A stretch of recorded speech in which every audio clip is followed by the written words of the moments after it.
Right welcome to I news. నేను ఆశ.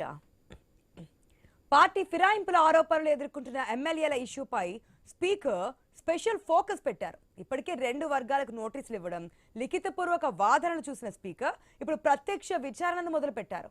ఆరోపణలు ఎదుర్కొంటున్న 4 ఎమ్మెల్యేలను ఇవాళ స్పీకర్ విచారిస్తున్నారు. 4 ఎమ్మెల్యేలకు స్పీకర్ టైం కూడా కేటాయించారు. 11 గంటలకు BRS MLA B Prakash Goud, అదేవిధంగా 12 గంటలకు ఎమ్మెల్యే కాళే యాదయ్య, మధ్యాహ్నం 1 గంటకు గూడెం మహిపాల్ రెడ్డిలను విచారించారు. ఇక 3 గంటలకు బండ్ల కృష్ణమోహన్ రెడ్డి అనర్హత పిటిషన్లపై స్పీకర్ గెడ్డం ప్రసాద్ కుమార్ టైం కూడా కేటాయించారు. అయితే ఈ విచారణ టైంలో అసెంబ్లీలో ప్రత్యేక ఆంక్షలు కూడా విధించారు. అసెంబ్లీ ఆవరణలోనికి అనుమతి లేకుండా సందర్శకులు గాని, మీడియా ప్రతినిధులు గాని, మాజీ ఎమ్మెల్యేలు, మాజీ ఎమ్మెల్సీలు ఎవరు కూడా రావద్దంటూ కండిషన్ పెట్టారు. అసెంబ్లీ ఆవరణలోని మీడియా పాయింట్ వద్ద ఎవరు మాట్లాడరాదని కూడా బులెటిన్ రిలీజ్ చేశారు. అయితే 4 ఎమ్మెల్యేలను ఏ అంశాలపై ఆరా తీస్తున్నారు? ఇప్పటికే ఎమ్మెల్యేలు తాము ఇంకా బీఆర్ఎస్ లోనే ఉన్నామంటూ ప్రకటించారు. ఇలాంటి టైంలో స్పీకర్ ఎలాంటి సమాచారం తీసుకుంటున్నారు అనేది ఇప్పుడు ఆసక్తికరంగా మారింది. ఈ విచారణ తర్వాత స్పీకర్ ఏం చేస్తారు? మరోసారి ఫిర్యాదుదారులను కూడా విచారణకు పిలుస్తారా? ఇంతటితో ముగిస్తారా? ఆ తర్వాత ఎమ్మెల్యేలపై వేటు వేస్తారా, లేకుంటే వేచి చూస్తారా అన్నదే చర్చనీయాంశంగా మారింది. ఇక అసెంబ్లీ ఆవరణలో ప్రత్యేక ఆంక్షలు విధించడం కూడా హాట్ టాపిక్ గా మారింది. అసెంబ్లీ ఆవరణలో ప్రత్యేక ఆంక్షలు ఒక్క సమావేశాలు అప్పుడే ఉంటాయి, మనం చూస్తుంటాం. ఇప్పుడు మాత్రం ఎందుకు ఆంక్షలు పెట్టారు? ఏమైనా గొడవలు జరుగుతాయన్న సమాచారం ఏదైనా ఉందా? బీఆర్ఎస్ నేతలు ఆందోళనకు దిగుతారన్న అనుమానాలు ఏమన్నా ఉన్నాయా? అందుకే ఇంత అక్కడ పకడ్బందీగా ఏర్పాట్లు చేస్తున్నారు, ఎవరు రాకూడదని కండిషన్స్ ఎందుకు పెట్టారనేది ఇప్పుడు జరుగుతున్నటువంటి చర్చ.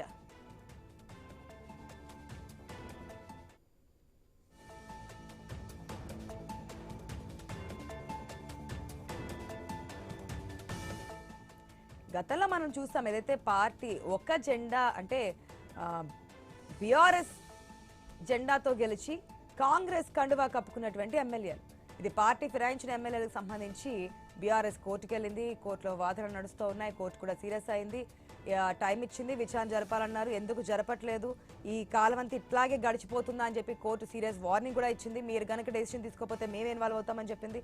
ఇన్ని పరిణామాల తర్వాత అఫిడవిట్ ఇవ్వడం, వారిని పిలవడం, లిఖితపూర్వకంగా మాట్లాడడం తర్వాత ఇప్పుడు డైరెక్ట్ గా విచారణ చేయడం విత్ అడ్వకేట్స్ తో పాటు పిలిచారు. కాకపోతే ఆ హాల్లోకి వెళ్తున్నప్పుడు, విచారణ హాల్లోకి వెళ్తున్నప్పుడు మాత్రం ఫోన్స్ కానీ, ఎటువంటి రికార్డింగ్ సంబంధించినవి కానీ, కెమెరాలు కానీ, లేదంటే క్లాక్స్ కానీ ఏవి ఉండకూడదని చెప్పారు. ఈ రోజు అసెంబ్లీ ప్రాంగణానికి సంబంధించి మీడియా వాళ్ళు కూడా పర్మిషన్ లేదని చెప్పేశారు. సందర్శకులు కావచ్చు, ఎవరైనా కావచ్చు, మాజీ ఎమ్మెల్యేలు, ఎమ్మెల్సీలు ఎవరు కూడా అక్కడికి రావడానికి వీల్లేదు. ఆ ప్రెస్ మీట్ ఏదైతే బ్రీఫ్ ఉంటుందో అది కూడా ఆ మీడియా పాయింట్ దగ్గర చేయడానికి వీల్లేదు. ఇవన్నీ కూడా స్ట్రిక్ట్లీ కండిషన్స్ వచ్చాయి. ఎందుకు ఇన్ని ఆంక్షలు విధించారు? ఈ రోజు ఏదైనా క్లారిటీ రాబోతుందా? ఇప్పటికే పార్టీ మారిన ఎమ్మెల్యేలు మేము ఇంకా బీఆర్ఎస్ లోనే ఉన్నాము, మా నియోజకవర్గానికి సంబంధించి డెవలప్మెంట్ కోసం మాత్రమే మేము కలిసామని చెప్తున్నప్పటికీ ఎందుకు పార్టీ మారారు అనే దానికి సంబంధించి ఖచ్చితంగా స్పీకర్ డెసిషన్ తీసుకోవాలని చెప్పి కోర్టు చెప్పినట్టు నేపథ్యంలో ఈ రోజు ఏదైనా లాస్ట్ ఫైనల్ డెసిషన్ రాబోతుందా అనేదే ఒక ప్రశ్నగా మారుతోంది. ఒకవేళ ఈ రోజు కూడా క్లారిటీ రాకపోతే మళ్ళీ ఏదైనా విచారణ సంబంధించి ఏ విధంగా ముందుకెళ్లబోతున్నారు? ఇప్పటికే బీఆర్ఎస్ నుంచి చూస్తున్నాం, పదే చెప్తున్నారు వర్కింగ్ ప్రెసిడెంట్ కేటీఆర్, ఈ 10 నియోజకవర్గాల్లో ఖచ్చితంగా బైపోల్స్ వచ్చి తీరుతాయని చెప్తున్నారు. మరి ఈ రోజు ఏమన్నా ఎండకాడు ఇంకా ఉన్నారు, ఈ రోజు 4 మాత్రమే ఇచ్చారు. ఈ విచారణ తర్వాత 10 మందిని విచారించిన తర్వాత ఏ విధంగా ముందుకెళ్లబోతున్నారు? ఇదే విచారణ లాస్టా అనేది ఒక డౌట్ మారింది. మా ప్రతినిధి స్వామి సిద్ధంగా ఉన్నారు, అదేవిధంగా బీఆర్ఎస్ నుంచి కర్ణి అరవింద్ గారు ఉన్నారు, కాంగ్రెస్ నుంచి మనకి మిట్టా నర్సయ్య గౌడ్ గారు కూడా అందుబాటులో ఉన్నారు. ఫస్ట్ మా ప్రతినిధితో మాట్లాడిన తర్వాత గెస్టుల దగ్గరికి వెళ్దాం. స్వామి, గుడ్ ఆఫ్టర్నూన్. ఈ పార్టీ ఫిరాయించిన ఎమ్మెల్యేలు సాధారణంగా అన్ని పార్టీలను మనం చూస్తూనే ఉంటాం, కానీ ఈసారి బీఆర్ఎస్ దీన్ని స్టాండ్ తీసుకుంది, సీరియస్ గా తీసుకుంది, బైపోల్స్ రావాల్సిందే అని చెప్పి మాట్లాడింది. సో దీనికి సంబంధించి విచారణ చేయాలని చెప్పి కోర్టు కూడా ఇచ్చిన తీర్పు నేపథ్యంలో, స్పీకర్కి ఇచ్చినటువంటి తీర్పు నేపథ్యంలో విచారణ అయితే స్టార్ట్ చేశారు. గతంలో కూడా అఫిడవిట్ ఇచ్చారు, విచారణ చేశారు, లిఖితపూర్వకంగా ఏంటని మాట్లాడారు. ఈసారి అడ్వకేట్స్ తో పాటు పిలిచారు, 4 టైం ఇచ్చారు. 3 అయింది, 3 గంటలకు మళ్ళీ మరొక 4, ఈ రోజు ఇచ్చిన షెడ్యూల్ ప్రకారం 4వది 3 గంటలకు విచారణ జరగబోతోంది. అడ్వకేట్స్తో పిలిచారు. ఆ పరిసరాల్లో కూడా ఎక్కడ ఎటువంటి ఎవరు రాకూడదని చెప్పి స్ట్రిక్ట్లీ కండిషన్స్, ఆంక్షలు కూడా విధించారు. అంటే ఈ విచారణ తర్వాత ఏదో ఒకటి తేలబోతుంది అనుకోవచ్చా?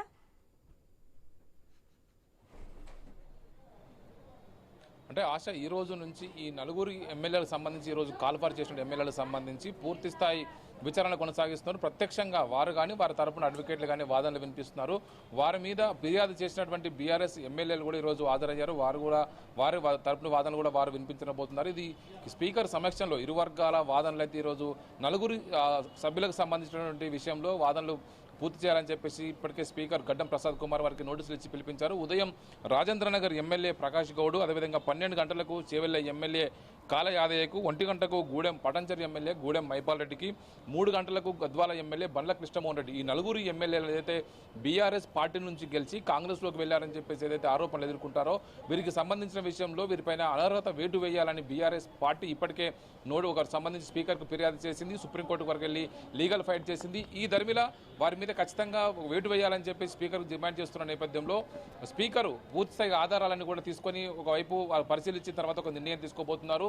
రాజ్యాంగబద్ధంగా స్పీకర్కు ఉన్నటువంటి విచక్షణ అధికారాన్ని వినియోగించి కోర్టులు కావచ్చు మిగతా వారు ఎన్ని చెప్పినప్పుడు కూడా స్పీకర్ విచక్షణ అధికారాన్ని ఉపయోగించి వేటు వేసే అవకాశం కనబడుతుంది. కానీ ఈ పార్టీ మారిన 10 మంది ఎమ్మెల్యేల్లో మేమంతా కూడా మేము బీఆర్ఎస్ పార్టీలోనే ఉన్నాము, బీఆర్ఎస్ పార్టీ గుర్తు మీద గెలిచాము, మేము కేవలం అభివృద్ధి పనుల కోసం నిధుల కోసం మాత్రమే ముఖ్యమంత్రిని కలిశామని చెప్పేసి వారంతా కూడా వారి వాదనలు ఇప్పటికే ఒకవైపు అఫిడవిట్ రూపంలో కావచ్చు, ఒకవైపు పిటిషన్ రూపంలో ఇప్పటికే స్పీకర్కు గడ్డం ప్రసాద్ కుమార్కు అందజేశారు.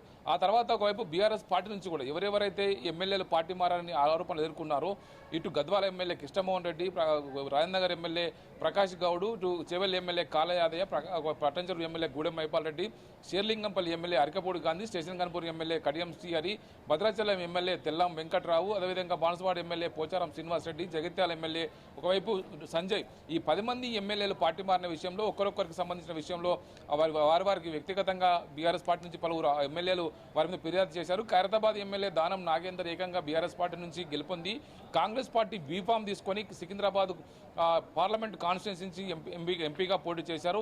ఆయన మీద ఇమీడియట్గా ఒకవైపు అర్హత వేటు వేయాలని చెప్పేసి బీఆర్ఎస్ పార్టీ కోరుతూ ఉంది. వీరందరి మీద ఒకవైపు ఇటు మరోవైపు పాడి కౌశిక్ రెడ్డి కావచ్చు, మరోవైపు ఇటు షేర్లింగంపల్లి ఎమ్మెల్యే మీద, అదేవిధంగా మిగతా వారిపైన ఇటు మెదక్ ఒకవైపు ఇటు సంగారెడ్డి ఎమ్మెల్యే ఒకవైపు చింత ప్రభాకర్ ఫిర్యాదు చేశారు, ఒకవైపు జగదీష్ రెడ్డి ఫిర్యాదు చేశారు, డాక్టర్ కల్వకుంట్ల సంజయ్ ఫిర్యాదు చేశారు, కేపీ వివేకానంద కూడా ఫిర్యాదు చేశారు, ఇట్లా సుధీర్ రెడ్డి ఫిర్యాదు చేశారు. ఇట్లా ఒక్కొక్క ఎమ్మెల్యేలు వారి బీఆర్ఎస్ తరఫున వారి మీద ఫిర్యాదు చేసి వారి ఆధారాలను కూడా స్పీకర్కి అందజేసే ప్రయత్నం చేస్తూ ఉన్నారు. ఒకవైపు ఇప్పుడు ఎవరైతే విచారణకు పిలిచినటువంటి ఎమ్మెల్యేలు ఇటు కృష్ణమోహన్ రెడ్డి కావచ్చు, గూడెం మైపాల్ రెడ్డి, కాల యాదయ్య, ప్రకాష్ గౌడ్ వారి వాదనలు వారి తరపున వారి అడ్వకేట్లు స్పీకర్కు వినిపించబోతున్నారు. పూర్తి స్థాయి ఆధారాలు మేము ఇప్పటికే బీఆర్ఎస్ పార్టీలోనే ఉన్నాము, బీఆర్ఎస్ పార్టీ గుర్తు మీద గెలిచాము, కేవలం అభివృద్ధి పనుల కోసం ముఖ్యమంత్రిని కలిస్తే మా పార్టీ మారారని చెప్పేసి మా మీద ఆరోపణ చేస్తారని చెప్పేసి కూడా వారి వాదన వాళ్ళు వినిపించుకునే ప్రయత్నం చేస్తున్నారు. కానీ బీఆర్ఎస్ పార్టీ వాళ్ళు ఎప్పుడు సీఎంని కలిశారు, ఏ సందర్భంలో కాంగ్రెస్ పార్టీకి అనుకూలంగా మాట్లాడారు, కొంతమంది ఎమ్మెల్యేలు కాంగ్రెస్ పార్టీని గెలిపించమని మాట్లాడుతున్నారు, కొంతమంది కాంగ్రెస్ పార్టీ ఎజెండాతో కాంగ్రెస్ పార్టీ సిఎల్పీ మీటింగ్లకు అటెండ్ అవుతున్నారు, కాంగ్రెస్ పార్టీ సమావేశాలకు అటెండ్ అవుతున్నారని చెప్పేసి పూర్తి ఆధారాలు పేపర్ కట్టింగ్స్తో సహా స్పీకర్కు అందజేశారు. ఈ నేపథ్యంలోనే స్పీకర్ వీటన్నింటినీ కూడా ప్రత్యక్షంగా విచారించి వారి వాదనలు విన్న తర్వాత పూర్తి స్థాయి వాదనలన్నీ అందరి అభ్యర్థులు అయిపోయిన తర్వాత స్పీకర్ ఒక నిర్ణయాన్ని ప్రకటించే అవకాశం ఉంది. సుప్రీంకోర్టు కూడా ఇదే విషయాన్ని తెలియజేయడం కోసం ఒకవైపు సిద్ధమవుతున్నారు.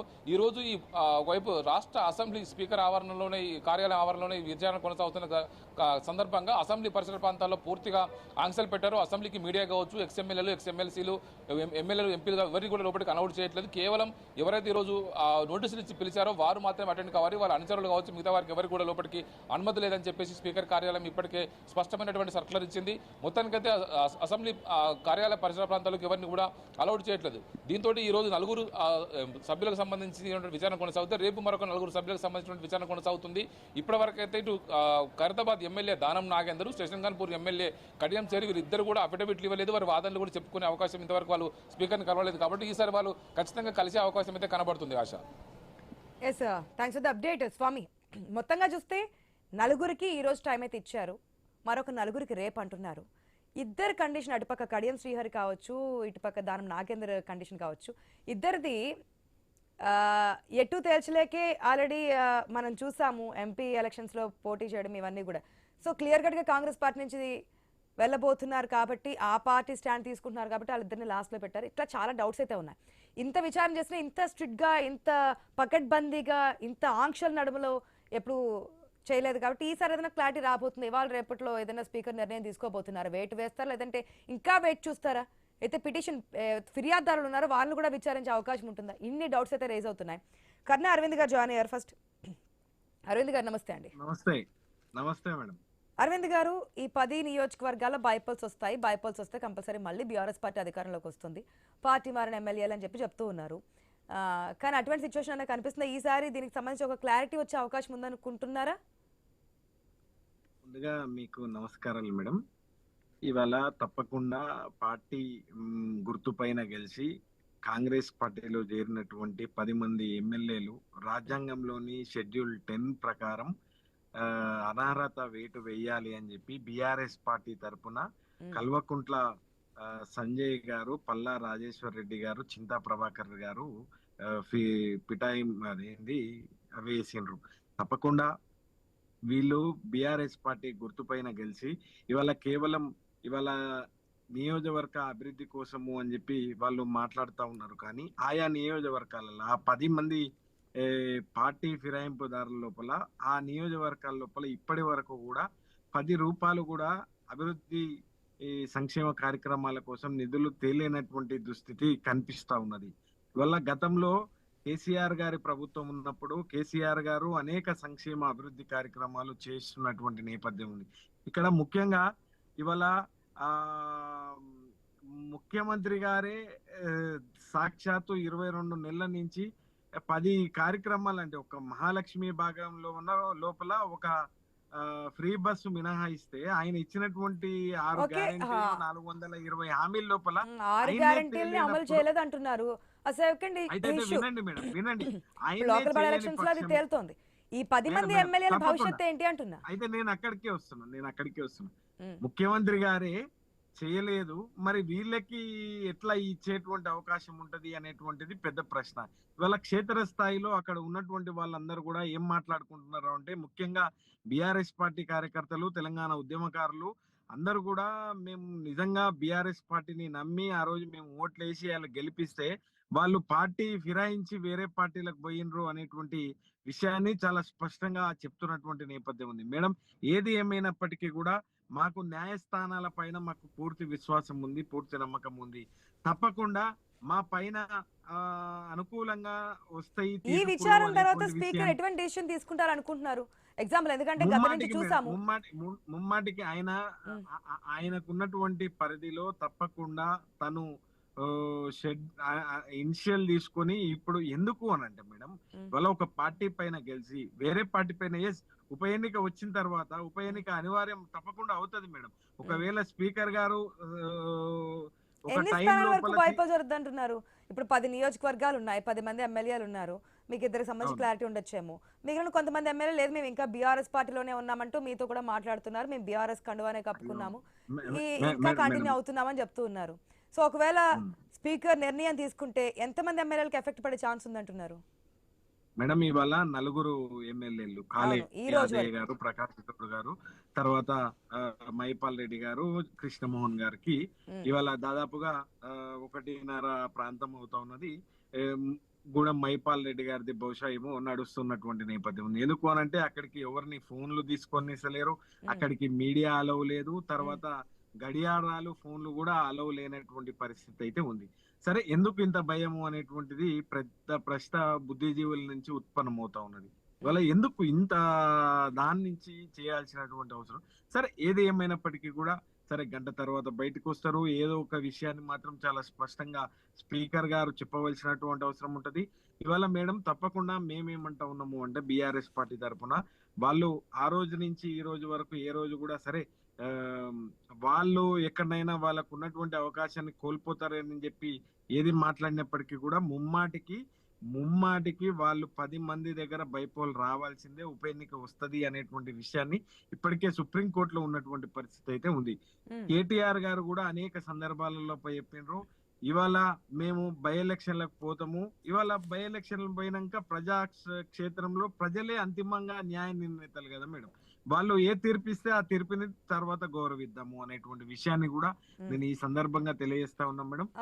మనతో పాటు డిప్యూటీ స్పీకర్ రామచంద్ర నాయక్ గారు కూడా ఫోన్ మనకి సిద్ధంగా ఉన్నారు. రామచంద్ర నాయక్ గారు నమస్తే అండి. నమస్కారం అండి. రామచంద్ర నాయక్ గారు, ఏంటి ఈసారైనా స్పీకర్ ఒక గట్టి సమాధానం అనుకోవచ్చు, లేదంటే ఒక స్ట్రైట్ ఆన్సర్ కావచ్చు, ఏదైనా ఒక క్లారిటీ ఇచ్చే ఛాన్స్ ఉందనుకోవచ్చు ఈ 10 మంది ఫిరాయింపు ఎమ్మెల్యేలకు సంబంధించి? ముందుగా ఐన్యూస్ ప్రేక్షకులకు నమస్కారం.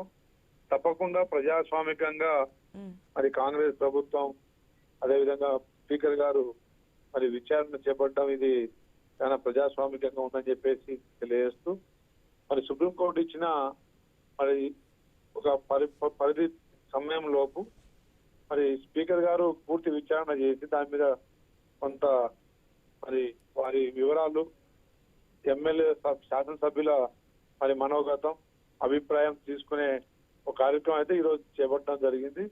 తప్పకుండా వారి అభిప్రాయాలు తీసుకున్న తర్వాత వారు ఇచ్చే వివరణను బట్టి తదుపరి చర్యలు తప్పకుండా అది తెలంగాణ ప్రజలకు సంతృప్తి పరిచే విధంగా ఉంటుందని చెప్పి నేను భావిస్తున్నాను. కేటీఆర్ క్లియర్ గా చెప్తున్నారు, బైపోల్స్ వస్తాయి సిద్ధంగా ఉండండి, బైపాస్ వచ్చినా మేము సిద్ధంగా ఉన్నాము. గతంలో అవి మాకు సంబంధించినటువంటి జెండా వేసుకున్నటువంటి అభ్యర్థులు గెలిచినటువంటి నియోజకవర్గాలు బైపాల్స్ వస్తాయి సిద్ధంగా ఉండండి అంటున్నారు. సో బైపాల్స్ వచ్చే ఛాన్స్ ఉందనుకోవచ్చా? టీఆర్ఎస్ అంటే గత 10 సంవత్సరాల్లో ఎన్ని బైపోల్స్ పెట్టిర్రు. వారికి కేసీఆర్ గారి రాజకీయ సంస్కృతి ఏంటంటే ఎలక్షన్ల మీద ఎలక్షన్లు నిర్వహించుకోవాలి, వాళ్ళు వారి పార్టీ ఉనికిని కాపాడుకోవాలనే ప్రయత్నాలు గతంలో మనం చూసినాం. ఏదేమైనా ప్రజల మీద భారం పడకుండా మరి శాసనసభ్యులు ఇచ్చే వివరాలను బట్టే తదుపరి చర్యలు ఉంటాయి తప్ప ఆయన పగటి కళలు కేటీఆర్ గారు కంటే దానికి తగ్గట్టుగా ఉంటుందని మాత్రం అనుకోకండి. తప్పకుండా ప్రజాస్వామికంగా మరి దాంట్లో ఎంతమంది అఫీషియల్ గా పార్టీలో చేరినట్టు ఆధారాలు మరి ఏమున్నాయి అనేది పూర్తిగా అంటే మైక్రో లెవెల్లో దాన్ని చూడాల్సిన బాధ్యత కూడా స్పీకర్ గారి మీద ఉంది. కాబట్టి తప్పకుండా అది పూర్తి వివరాలు తీసుకున్న తర్వాత తదుపరి చర్యలు ఉంటాయి. బైపోల్స్ వస్తే రాజకీయ పార్టీగా వారికి ఆనందం ఉంటది కానీ ప్రజలకు అది కాదు కదా కావాల్సింది. ప్రజలు ఒక స్థిరమైన ప్రభుత్వం ఉండాలి, అదేవిధంగా మరి ప్రజల కోసం కృషి చేసే నాయకుడు ఉండాలని కోరుకుంటారు. రామచంద్ర నాయక్ గారు, ప్రజలు కోరుకునేది ఏ జెండా అయితే కావాలనుకుంటున్నారో ఆ జెండానే గెలిపించుకుంటారు కదా, అది కాదా ప్రజల తీర్పు అంటే? దీంతో పాటు క్వశ్చన్ కూడా ఉందంట అరవింద్ గారి దగ్గర నుంచి. ఏంటి చెప్పండి అరవింద్ గారు. మేడం, ముందుగా అన్నగారికి రామచంద్ర నాయక్ గారికి నమస్కారాలు మేడం. ఇవాళ సార్ నేను బీఆర్ఎస్ పార్టీ అధికార ప్రతినిధి మాట్లాడుతా ఉన్నాను. క్షేత్రస్థాయిలో ఇవాళకి మీరు సరే రకరకాల అంశాలు తెరపైకి వస్తున్నప్పటికీ కూడా 10 మంది ఎమ్మెల్యేలు ఇప్పుడు కాంగ్రెస్ పార్టీలో చేరలేదా సార్? ఒక ప్రశ్న చెప్పవలసినటువంటి అవసరం ఉంటది. ఇవాళ సుప్రీంకోర్టే తీర్పిచ్చింది వాళ్ళ పైన విచారణ చేయాలి అని చెప్పి. ఇప్పటి వరకు కూడా ఎందుకు మీరు ఒక డిప్యూటీ స్పీకర్ హోదాలో మీరు కూడా ఉన్నారు కాబట్టి ఎందుకు ఇప్పటి వరకు చేస్తలేరు అనేటువంటి విషయాన్ని కూడా సార్ నేను అడగట్లేదు సార్. క్షేత్రస్థాయిలో ఉన్నటువంటి తెలంగాణ ప్రజలు ముఖ్యంగా ఆ 10 నియోజకవర్గాలకు చెందినటువంటి వాళ్ళు ఇవాళ మేము ఇటువైపు ఉండాలా లేకుంటే కాంగ్రెస్ వైపు ఉండాలా అనేటువంటి గందరగోళమైనటువంటి వాతావరణంలో వాళ్ళు ఉన్నారు సార్. ఏదో ఒకటి తేల్చండి అనేటువంటి విజ్ఞప్తి మేము చేస్తా ఉన్నాం ప్రజల పక్షాన. ఎందుకు సార్ భయం? ఎందుకు ఇవాళ వాళ్ళని ఫోన్లు ఎందుకు తీసుకుపోనిస్తలేరు? వాళ్ళ గడియాలను కూడా ఎందుకు తీసుకుపోనిస్తలేరు? మీడియాకు ఎందుకు అనుమతిస్తలేరు సార్? ఇది ప్రజాస్వామ్యం కదా, ఎందుకు ఇట్లాంటి దాంట్లో మీరు చేస్తా ఉన్నారు అనేటువంటి ఇప్పుడు విచారణ జరిగే సమయంలో మామూలుగా అసెంబ్లీ సెషన్ ఎప్పుడైనా కానీ కొన్ని విధులు కొన్ని విధానాలు మరి అమలు చేయాల్సి వస్తుంది, కొంత అవలంబించాల్సి వస్తుంది. ఇక ప్రతిదాన్ని మనం క్వశ్చన్ చేసుకుంటూ అసెంబ్లీ సెషన్స్ వరకు ఓకే, ఇప్పుడు విచారణ అప్పుడు కూడా ఎందుకు ఇంత పకడ్బందీ బందోబస్తు, కనీసం వాచెస్ కూడా పెట్టుకెళ్లకుండా మీడియా కూడా పర్మిషన్ లేకుండా ఎందుకు చేస్తున్నారనేది ఇప్పుడు అది స్పీకర్ గారు వ్యక్తిగతంగా తెలుసుకోవాల్సిన విషయాలు బహిర్గతం చేయాల్సిన అవసరం అంటే ఇప్పుడు తొందర అయితే లేదు కదా. ఏదేమైనా వారు చెప్పిన విషయాలు స్పీకర్ గారు తప్పకుండా తర్వాత అన్ని సమీక్షలు జరిగిన తర్వాత తప్పకుండా మీడియా ముందు వారే స్వయంగా వచ్చి మాట్లాడతారు. అంత మాత్రాన దాన్ని మళ్ళీ భూతత్వంలో పెట్టి చూపించాల్సిన అవసరం కూడా ప్రతిపక్షాలకు. సో కోర్టు ఏదైతే చెప్పిందో ఇంకెంతకాలం సాగిస్తారు, మీరు చర్యలు తీసుకోకపోతే మేమే డైరెక్ట్ గా ఇన్వాల్వ్ కావాల్సి వస్తుంది అన్నారు. కాబట్టి స్పీకర్ ఇప్పుడు యాక్షన్ లోకి దిగారు, ముందుకు వెళ్తున్నారు. గత నుంచి దిగారు కానీ ఈసారి ఇంకాస్త స్ట్రిక్ట్ గా అయితే వెళ్తున్నారు. ఈసారి ఒక క్లారిటీ వచ్చే ఛాన్స్ అయితే ఉందనుకోవచ్చు. రామచంద్ర నాయక్ గారు. ఈసారి ఫైనల్ అనుకోవచ్చా? అంటే అయితే ఒకటండి, వెయిటా ఇప్పుడు లేదంటే వెయిట్ చేస్తారా?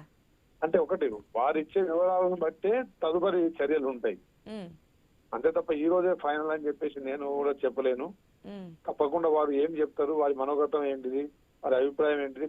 గత ప్రభుత్వంలో మరి దాదాపు 25-30 మందిని మరి వారు కూడా ఏ విధంగా మరి అప్పుడు కేసు వేసినా గానీ మరి గతంలో ఎందుకు చర్యలు తీసుకోలేకపోయారు.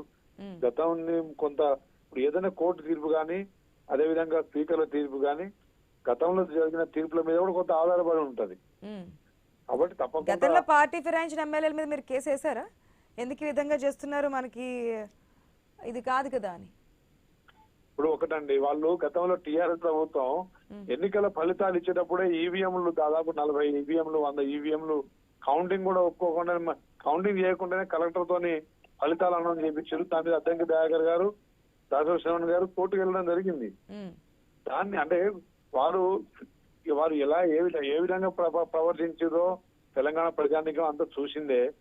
అది ఏదేమైనా స్పీకర్ గారు అల్టిమేట్ గా మరి గత ప్రభుత్వం తీసుకున్న విధానాలు ఏంటిది, మీరు చెప్పే ఇప్పుడు మనోగతం ఏంటిది, అభిప్రాయం గత ఏంటిది? ప్రభుత్వం తీసుకుంది కాదని చెప్పట్లేదు, కానీ అప్పుడు ఉన్నటువంటి కాంగ్రెస్ పార్టీ మేడం ఇటువంటి గతంలో actions కి ఏం వెళ్ళదు మేడం కదా. రెండింటిని వేరే తీసుకుంటూ మరి వాళ్ళ ఆలోచన చర్యలు ఉంటాయని నేను భావిస్తున్నాను. చెప్పండి అరవింద్ గారు. మేడం గతంలోనేమో ఆ రోజు కాంగ్రెస్ ఎల్పి 1/3 ఉన్నటువంటి వాళ్ళందరూ కూడా ఆ రోజు నిజంగా మేము తెలంగాణ ఉద్యమంలో లేము, కనీసం బంగారు తెలంగాణ నిర్మాణంలోనైనా మేము ఉండాలి అని చెప్పి ఆ రోజు 1/3 ఉన్నటువంటి వాళ్ళందరూ రాజ్యాంగబద్ధంగా వచ్చి ఎల్పిని కాంగ్రెస్ ఎల్పిని విలీనం చేసినటువంటి పరిస్థితి ఉంది. కానీ ఇప్పుడేమో వీళ్ళే మేడం, ఈ దౌర్భాగ్యం ఏంది అని అంటే వీళ్ళే ఇవాళ పార్టీ మారినటువంటి వాళ్ళే అంటే అది తప్పు కాదు, ఇది తప్పు అంటారు మీరు.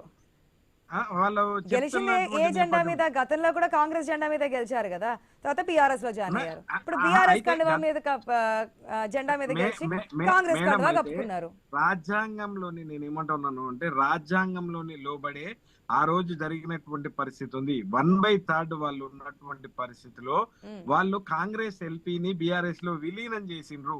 ఇక్కడ ఆ పరిస్థితి లేదు. ఇక్కడ విలీనం ఇవాళ కాంగ్రెస్ పార్టీలో చేరినటువంటి వాళ్ళే మేడం ఉప ఎన్నిక వస్తది అనేటువంటి భయంతోని ఇంకా మేము బిఆర్ఎస్ లోనే ఉన్నాము అనేటువంటి విషయాన్ని వాళ్ళు మాట్లాడుతా ఉన్నారు. అంటే నేను ఇంకొకటి నేను ఏం చెప్తా ఉన్నాను అంటే, సరే ఇప్పుడు పెద్దలు డిప్యూటీ స్పీకర్ గారు ఒక విషయాన్ని చెప్తా ఉన్నారు, కూలంకుషంగా తప్పకుండా స్పీకర్ గారు జరిగినటువంటి విషయాలన్నీ కూడా మీడియా ముందుకు వచ్చి చెప్తారు కదా అనేటువంటి వాదన వాళ్ళు వ్యక్తం చేస్తా ఉన్నారు. కానీ ఇవాళ లైవ్ ఉంటే ఏమైతది అంటే డెడికేటెడ్ గా ఏంది విచారణ ఎట్లా జరుగుతా ఉన్నది, ఎవరు ఏంది అంటే ఇవాళ అంబేద్కర్ గారి రాజ్యాంగం నడుస్తలేదు మేడం. దయచేసి ఇవాళ రేవంత్ రెడ్డి గారి రాజ్యాంగం లోపల ఇంకో పాయింట్ కూడా చెప్పారు రామచంద్రన్ చాలా నాయక్ గారు. స్పష్టంగా ఉన్నది. ఇదే ఏమన్నా ఫైనల్ అవ్వబోతుందా, ఇంకొకసారి విచారణ ఉంటుందా అంటే ఇదే విచారణ లాస్ట్ అని చెప్పి మనం చెప్పలేము. ఈ రోజు జరిగినటువంటి విచారణ బట్టి ఇంకా ఏదైనా ఉండొచ్చేమో. ఆ విషయాన్ని కూడా ఒక డిప్యూటీ స్పీకర్ హోదాలో ఉన్నటువంటి వ్యక్తి చెప్పలేదు అంటే సోదరులు అరవింద్ గారు మాట్లాడేది ఎట్లుంటది అంటే వారు ప్రతిపక్షమే ఉండొద్దని చెప్పేసి గతంలో దౌర్జన్యంగా ఎమ్మెల్యేలని భయపెట్టి భయప్రాంతులకు గురి చేసి మరి వారు చేసిన నిర్వాహకం అంతా మర్చిపోయి మాట్లాడుతున్నారు. మరి ఏదేమైనా వారిలాగా మేము ఇంకా ఈరోజు టీఆర్ఎస్ ను ఖతం చేయాలనుకుంటే ఇవి ఎప్పుడో అయిపోయేవి. ప్రతిపక్షం ఉండాలని కోరుకుంటున్నాం. ఆ గేట్లు ఎత్తామని చెప్పి మీరు చెప్పారు కదా రామచంద్ర నాయక్ గారు, గేట్లు ఎత్తామన్నారు. ఎప్పుడైతే బీఆర్ఎస్ నుంచి రియాక్షన్ వచ్చిందో గేట్లు కాస్త క్లోజ్ చేశారు. ఆఫ్టర్ దట్ ఈ కోర్టు తీర్పులు వచ్చిందా ఏదైనా పాజిటివ్ వస్తే మళ్ళీ గేట్లు ఎత్తుతారు, పాజిటివ్ గా రాకపోతే కనుక డోర్స్ క్లోజ్ చేసినట్టుగానే ఉంటాయి. ఇప్పుడు వారి హయాంలో ఎమ్మెల్యేలకు మంత్రులకు కనీసం అపాయింట్మెంట్లు కానీ కనీసం మాట్లాడి వారి అభిప్రాయాలు తీసుకునే కనీసం కార్యక్రమాలను ఎప్పుడైనా చేసిర్రా?